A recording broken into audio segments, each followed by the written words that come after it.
अस्सलाम वालेकुम नाज़रीन, धरती टाइम सां गॾु आहियां अब्दुल अज़ीज़ जतोई।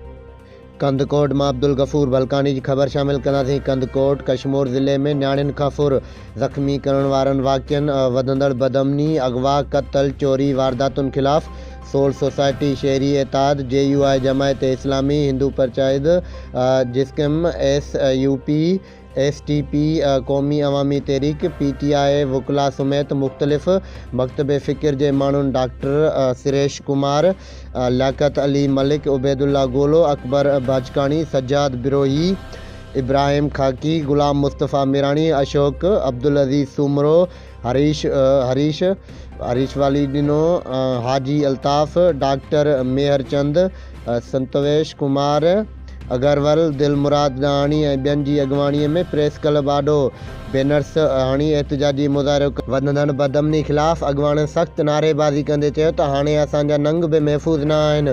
फोरू ॾोहारी न्याणियुनि खे निशानो बणाए रहिया आहिनि। अगवा, फुर, वारदातुनि, झेड़नि, क़त्ल, बदअमनी जा ज़िम्मेवार पुलिस ऐं अमलदार चूंडियल नुमाइंदा आहिनि।